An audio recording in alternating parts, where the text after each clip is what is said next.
Hello student. आज के इस सेशन में आप सभी का स्वागत है। आज के इस सेशन में हम पढ़ेंगे प्रतिरोध के बारे में।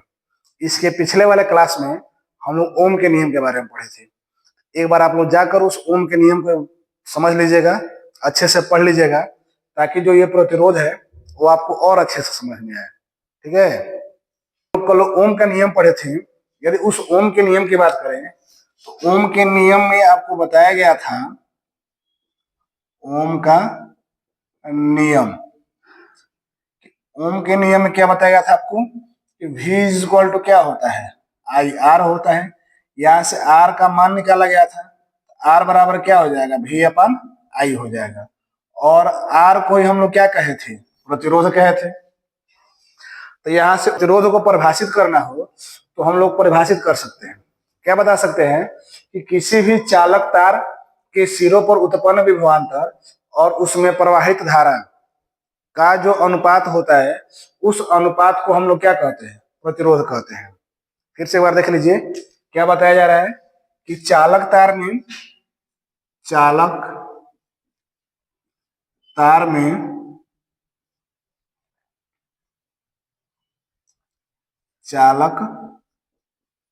तार के सिरों पर उत्पन्न विभवांतर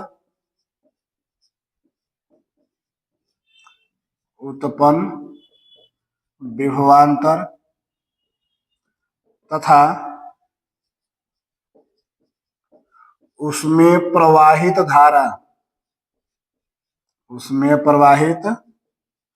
धारा के अनुपात को चालक तार का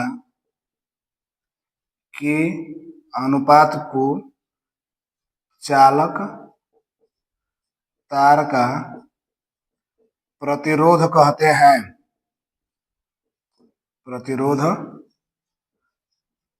कहते हैं। ठीक है, तो ये है प्रतिरोध की परिभाषा कि जो चालक तार होता है, जब उसमें हम धारा प्रवाहित करते हैं तो धारा प्रवाहित करने से चालक तार के सिरों पर क्या उत्पन्न होता है, विभवांतर उत्पन्न हो जाता है।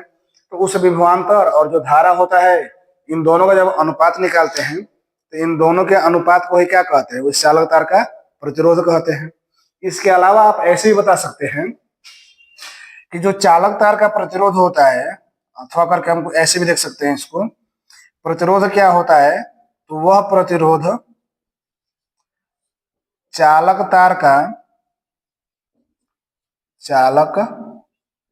तार का गुण होता है। और यह एक ऐसा गुण है, जब हम चालक तार में धारा प्रवाहित करते हैं तो उस धारा के प्रवाह के मार्ग में बाधा उत्पन्न करता है। यानी यह नहीं चाहेगा कि चालक तार में धारा क्या हो, प्रवाहित हो। तो प्रतिरोध को दूसरे से तरीके से भी समझ सकते हैं कि प्रतिरोध क्या होता है। तो प्रतिरोध किसी चालक तार का वह गुण होता है जो उस चालक तार में धारा प्रवाह के मार्ग में बाधा उत्पन्न करता है। ठीक है, कैसा गुण है ये चालक प्रतिरोध, तो धारा प्रवाह के मार्ग में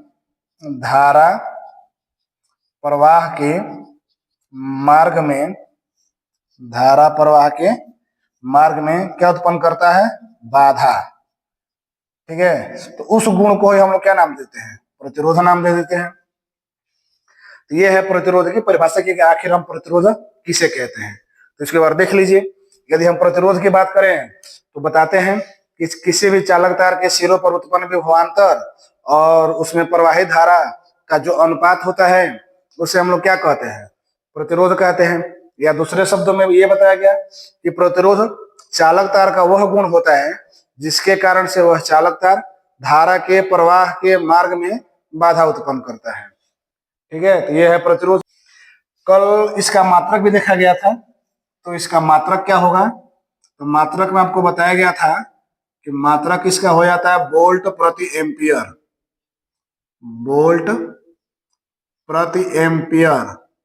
और वोल्ट प्रति एम्पियर को ही हम लोग क्या कहे थे, ओम कहे थे।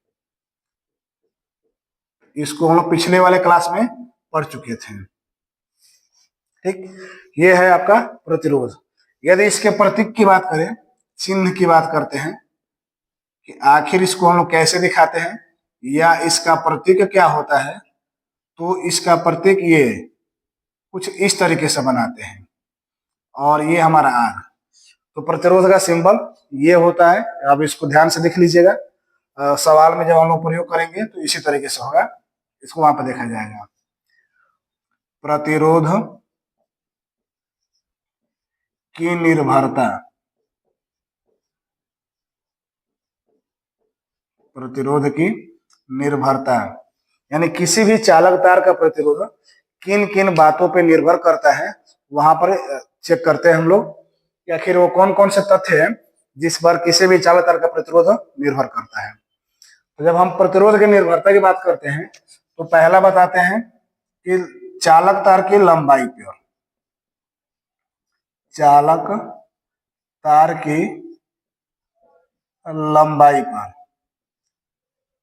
लंबाई पर निर्भर करता है प्रतिरोध। तो कैसे निर्भर करता है तो इसको ध्यान से समझेंगे। किसी भी चालक तार का जो प्रतिरोध होता है उसके लंबाई के समानुपाती होता है। ठीक है, क्या बताया जा रहा है कि किसी भी चालक तार का प्रतिरोध उस चालक तार की लंबाई के क्या होता है, समानुपाती होता है। अर्थात आर प्रोपोर्शनल टू क्या हो जाएगा, एल हो जाएगा। यानी कहने का मतलब यह है कि यदि एल अधिक होगा यानी चालक तार की लंबाई अधिक होगी तो उसका प्रतिरोध भी क्या होगा, अधिक होगा। यदि लंबाई कम होगी तो प्रतिरोध भी क्या होगा, कम हो जाएगा। इसको मान लेते हैं समीकरण नंबर 1। दूसरा क्या होता है, चालक तार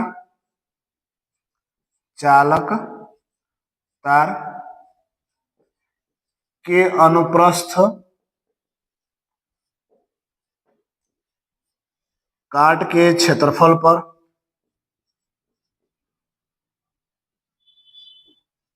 अनुप्रस्थ काट के क्षेत्रफल पर। अब इस पर किस प्रकार से निर्भर करता है, ये होता है आर प्रोपोर्शनल टू 1/a। इसको मान लेते हैं समीकरण नंबर 2। अर्थात इसका मतलब ये हुआ कि किसी भी चालक तार का प्रतिरोध उस चालक तार के अनुप्रस्थ काट के क्षेत्रफल के व्युत्क्रमानुपाती होता है। किसी भी चालक तार का प्रतिरोध उस चालक तार के क्षेत्रफल के क्या होता है, व्युत्क्रमानुपाती होता है। अर्थात R proportional to L by 1/a। यदि यहाँ पर हम देखें कि ए का मान बढ़ाते हैं तो आर का मान क्या होगा, घटता है। अर्थात यदि ए है वो अधिक होगा यानी चालक तार का जो क्षेत्रफल है वो क्या हो जाए, अधिक हो जाए, तो प्रतिरोध उसका क्या हो जाएगा, कम हो जाएगा। चालक तार का, जब ध्यान से देखेंगे, ए का मान क्या हो रहा है, अधिक, तो आर का मान क्या हो जा रहा है, कम। और जब ए का मान हो रहा है कम तो आर का मान क्या हो जा रहा है, अधिक। तो यहां से एक बात याद रखिएगा कि जितने भी मोटे तार हैं, मोटे तार कहने का मतलब जिसका एरिया ज्यादा है उसका प्रतिरोध क्या होता है, कम होता है। और जितने पतले तार हैं यानी जिसका एरिया क्या है, कम है, उनका प्रतिरोध क्या होता है, अधिक होता है। अब इन दोनों समीकरणों से देखते हैं। समीकरण 1 तथा समीकरण 2 से दोनों को वैल्यू देखते हैं। यहाँ पे आर प्रोपोर्शनल क्या हो जाएगा, एल बाई ए। दोनों को मिला लिया हम लोग, दोनों तो आर ही की वैल्यू है ना। आर प्रोपोर्शनल क्या हो जाएगा, एल बाई ए। अब इसके आगे देखते हैं, समानुपाती का चिन्ह हटाते हैं और यहाँ पर बराबर लगाते हैं।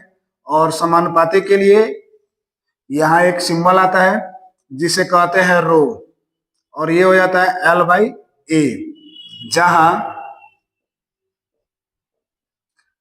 रो एक समानुपातिक, जहां रो एक समानुपातिक नियतांक है, जहां रो क्या है, एक समानुपातिक नियतांक है, जिसे हम लोग क्या कहते हैं, जिसे चालक तार का, जिसे चालक तार का विशिष्ट प्रतिरोध कहते हैं, जिसे चालक तार का विशिष्ट प्रतिरोध कहते हैं, प्रतिरोध कहते हैं। तो यहां से रो का मान निकाल लेते हैं।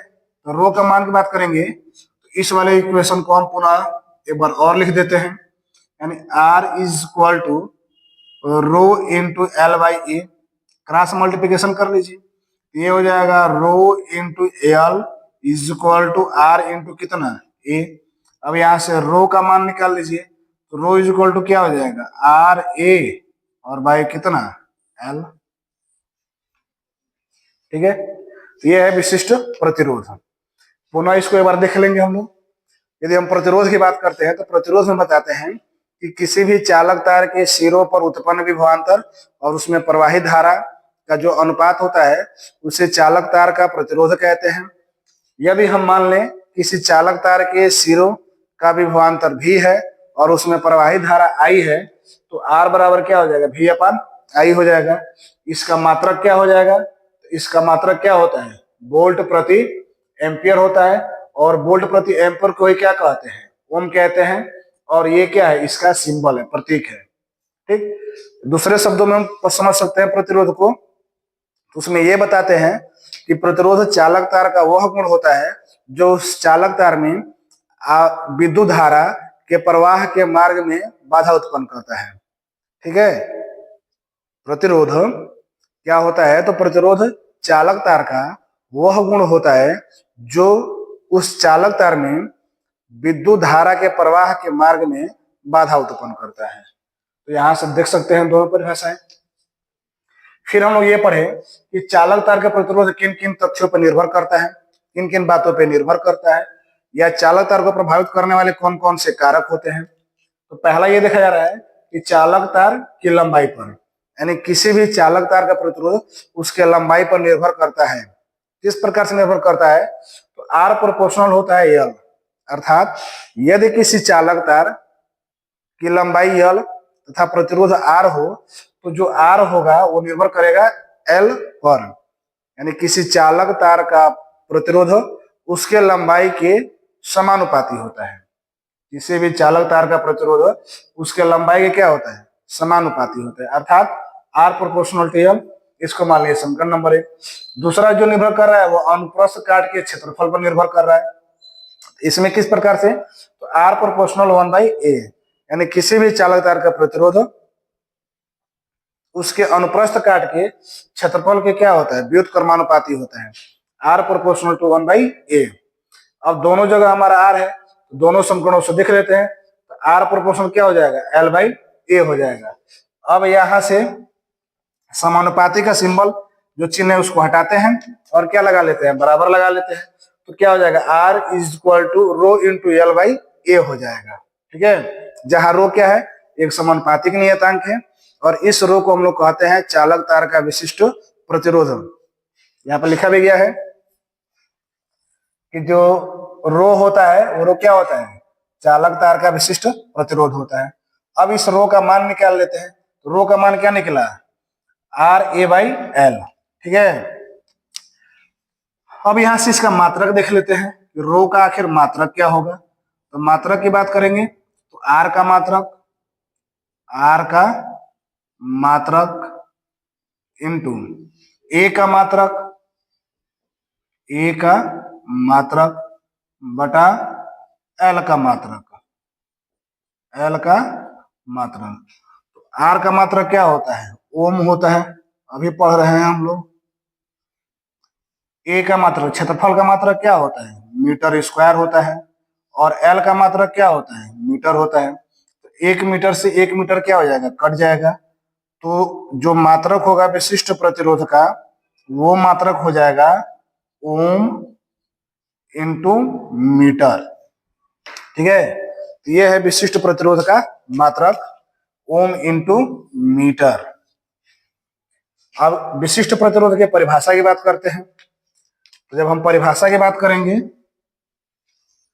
तो यहां दिखाएंगे कि चूंकि रो इज इक्वल टू होता है RA/L। ठीक है, यदि हम मान लें कि यदि L बराबर कितना हो जाए 1 मीटर, तथा ए बराबर क्या हो जाए 1 मीटर स्क्वायर। अब दोनों का मान इसमें भर देते हैं, तो रो इज इक्वल टू क्या हो जाएगा R × 1/1। तो रो इज इक्वल टू क्या आ जाएगा R आ जाएगा। इसका मतलब क्या हुआ, हम लोग जो निकाल रहे हैं इस रो का परिभाषा, इसकी बात कर रहे हैं। तो रो की परिभाषा के लिए इसी वाले फार्मूले से हम लोग आगे बढ़ेंगे। तो चूंकि रो बराबर क्या होता है RA/L, माना क्या गया कि जो चालक तार है उसकी लंबाई हो जाए 1 मीटर और जो उसका अनुप्रस्थ काट का क्षेत्रफल है वो हो जाए 1 मीटर स्क्वायर। ठीक है, यहाँ पर देख ले सकते हैं कि L बराबर क्या है 1 मीटर और A क्या है 1 मीटर स्क्वायर।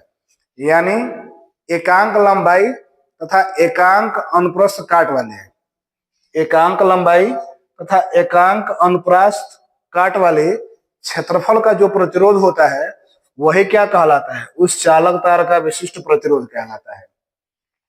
फिर से सुनेंगे कि एकांक लंबाई L बराबर 1 मीटर लिए हैं, एरिया भी 1 मीटर लिए 1 मीटर स्क्वायर लिए हैं। तो इसमें हम लोग बताएंगे कि एकांक लंबाई तथा एकांक क्षेत्रफल वाले चालक तार का जो प्रतिरोध होता है यानी जो R होता है उसी को हम लोग क्या कहते हैं, विशिष्ट प्रतिरोध कहते हैं।